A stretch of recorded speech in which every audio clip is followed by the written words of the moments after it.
武僧一龙，这又是犯了一个低级的错误，你怎么能这样让对方打你呢？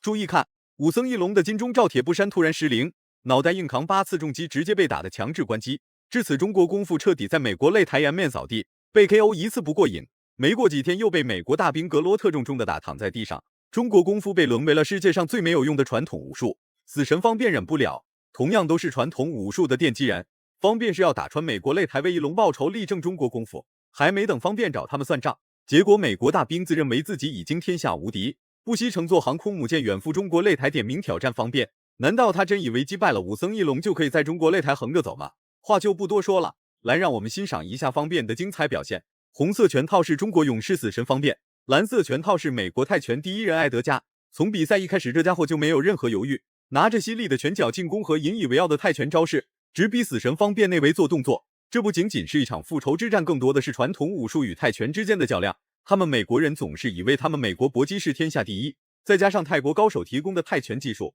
本就狂妄的艾德加变得更加嚣张跋扈，进攻攻势一刻都没停下来过。还打了点心，用蒙大将们过来啊！他参加过34场比赛，31胜2负7负平，在美国获得了泰拳比赛的冠军，在 WBC。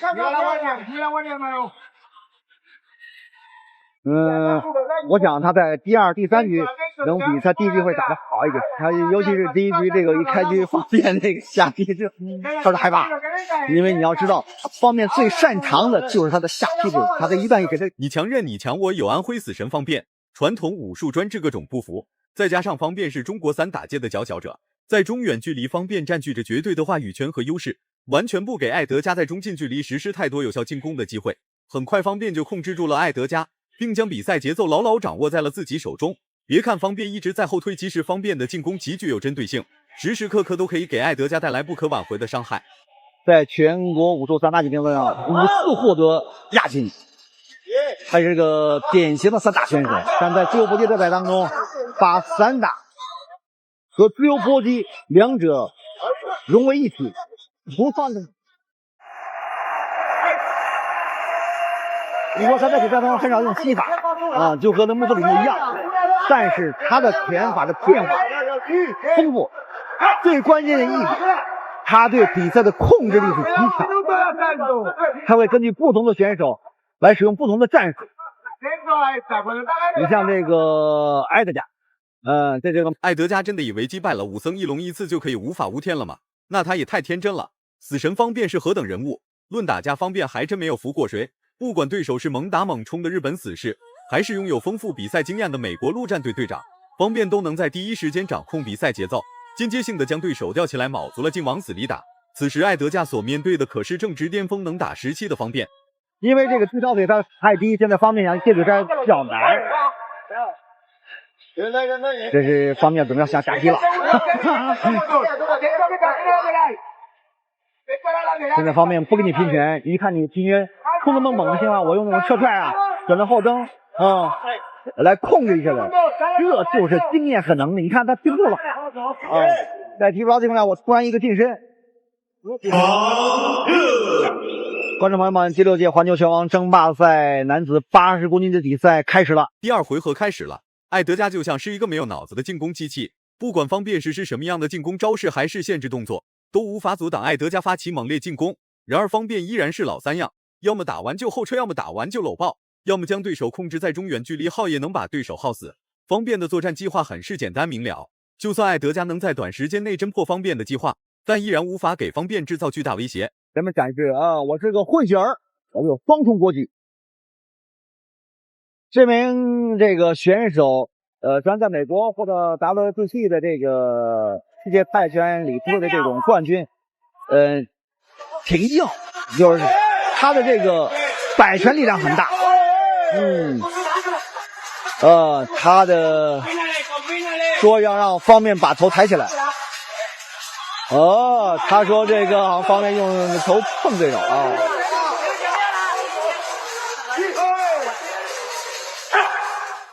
但是我认为艾德加本以为死神方便跟一龙一样好欺负，结果上了擂台之后的艾德加直接被打傻眼了。面对死神方便这般如此精湛的作战计划，艾德加没有任何反抗的办法，本以为方便是一个大傻哥很好打，所以在赛前艾德加直言羞辱方便的连胜战绩是假的。真要是到了实战擂台，方便会被艾德加追着打。不过这一切都是艾德加被打死之前的幻想罢了。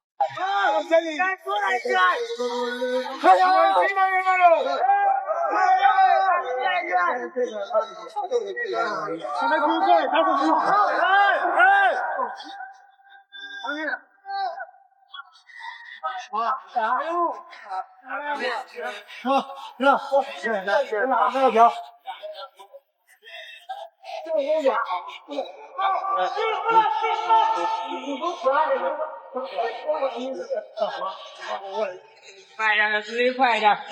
主要是眉骨要是有伤口吧，拿凡士林一抹就行了，但是鼻子你没法拿凡士林堵上。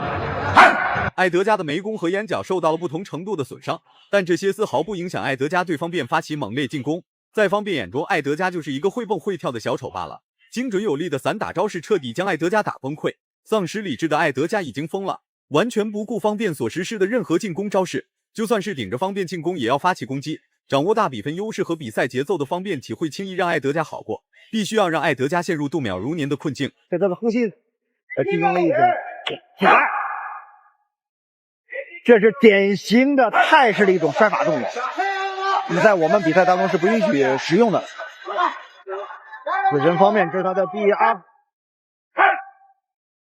第6届环球拳王争霸赛男子80公斤级的第3级比赛开始了。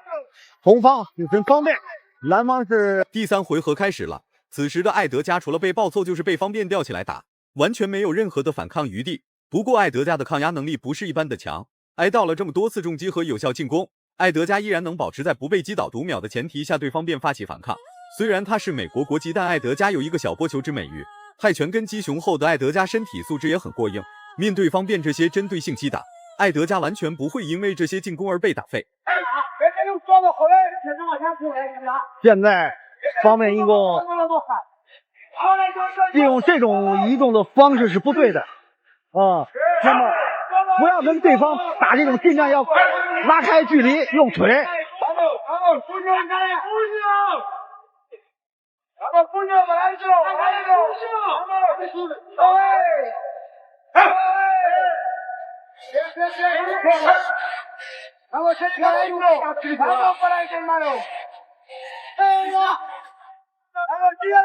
艾德加的心态彻底崩溃了，唯一能获取点数优势的距离就是中近距离和内围缠抱。然而方便最擅长的就是掌控比赛节奏和距离控制，想进入方便内围作战真的没有那么容易。就算是来到了中近距离，那也是方便故意而为之。裁判的警告就是方便所布置的陷阱。没想到艾德加这么快就上当了。处于劣势的艾德加非常想拿回属于自己的点数优势，奈何方便的连环计策正等着艾德加往里钻。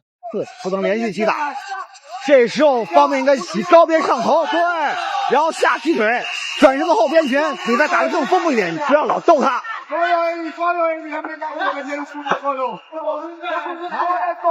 像方便这种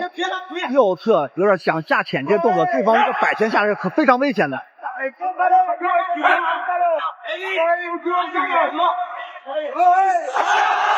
因为这个方面就在等对手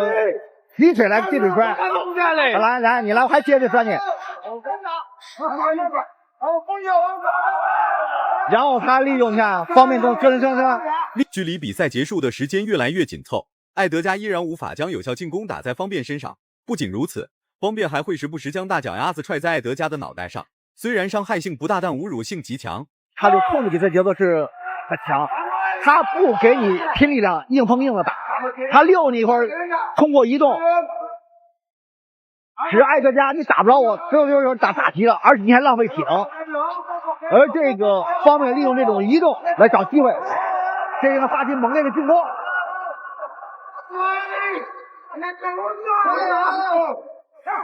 比赛结束了，最终死神方便成功为武僧一龙报仇成功，将中国功夫所丢失的尊严成功挽回。艾德加经此一战也彻底丧失了战斗能力，当晚就坐飞机回到了他那再熟悉不过的美国擂台。这家伙也就能在美国打比赛，真要是来到了别人的地盘，艾德加能直接被打得体无完肤。如果满分是100分的话，你会给死神方便打几分？视频到这就结束了，咱们下期不见不散。